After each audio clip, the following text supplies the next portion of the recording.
Hello, hello, and welcome to the show.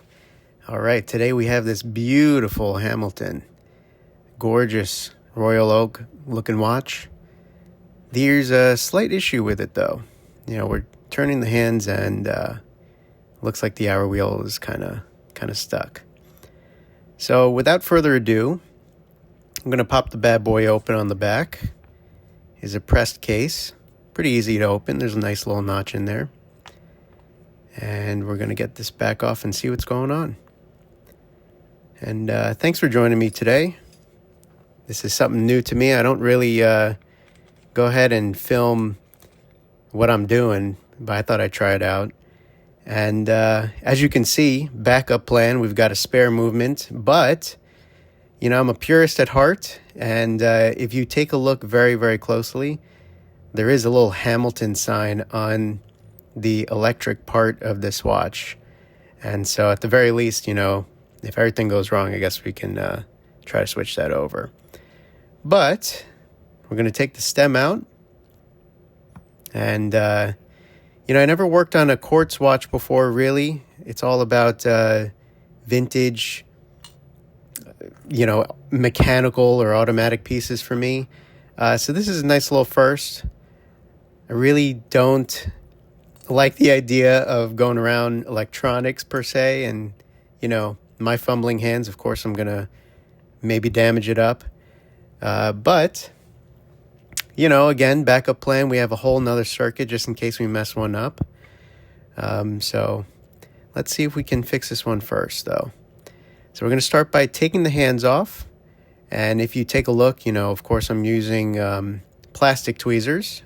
I don't really want to damage the hands or damage the dial.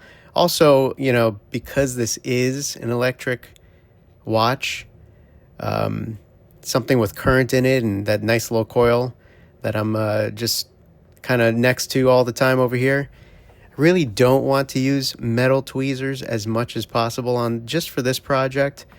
Normally I use a bunch of stainless steel tweezers as the one you see right now. So we're going to take off this beautiful dial. It took me a second to really figure out how the clips worked on the side over there. Nice little lever system.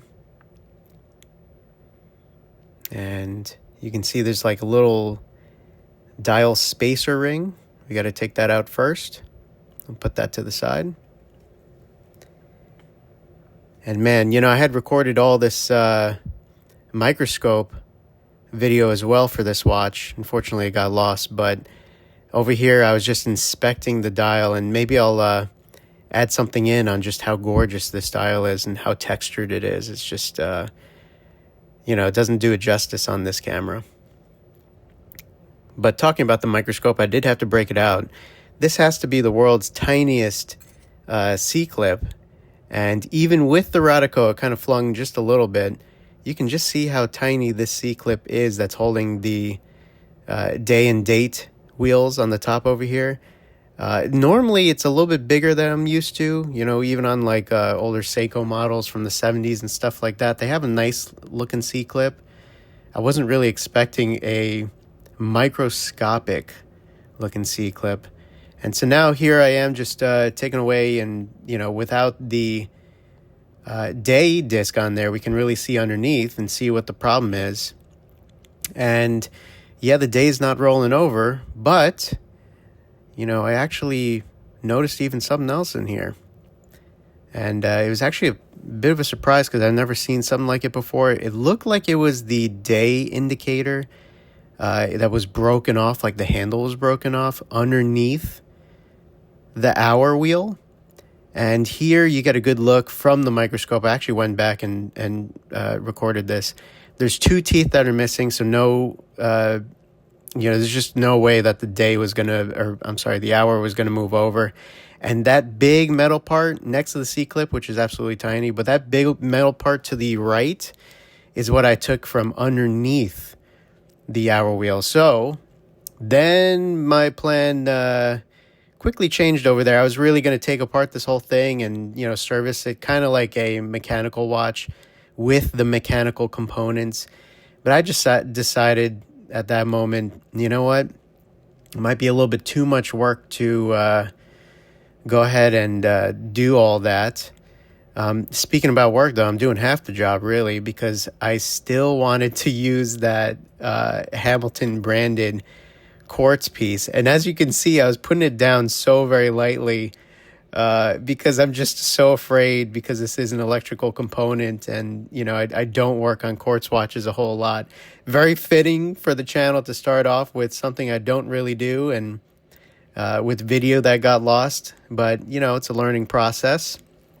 But there's just really 4 screws holding this down, or 5, and 2 of them are gold. And sorry for my head in the way, but 2 of them are gold. And once you understand where the gold ones for the contacts are, and how ETA laid this out to make this really easy to replace, it's pretty easy to go back together. We're already putting the cover back on the replacement.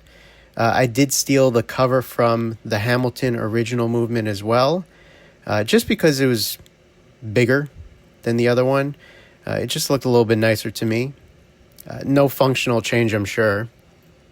But here I am already really putting the the old quartz movement onto the new platform, and we're going to pop a battery in. And I got to tell you, I gave myself a heart attack, because as you can see, the second hand doesn't move right over there.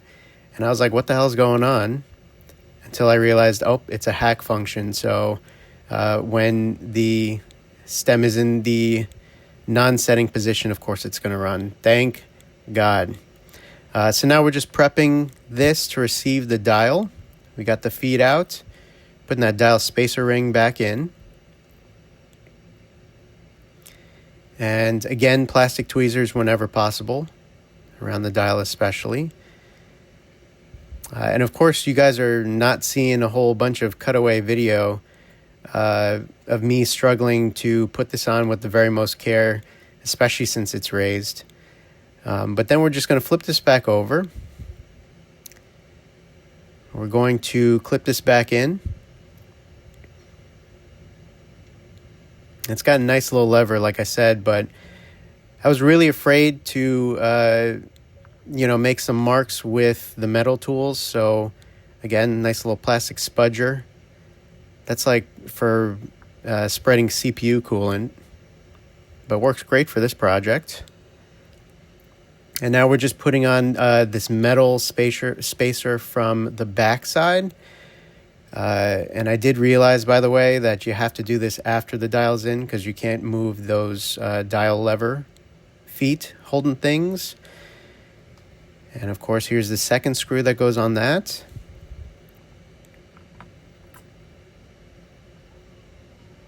Pretty easy stuff. And this turned out to be, like 4 hours of my life today, but overall, it probably was because I just wanted to be really careful. I didn't want to rush ahead on anything or damage the coil. I also took a lot of time. This is actually the second time I'm setting these hands, but I wanted to make sure that everything lined up precisely, especially the second hand for a quartz watch. I'm sure, when it doesn't hit the indices, everybody goes crazy, so myself included. So I really wanted to make sure that was the case.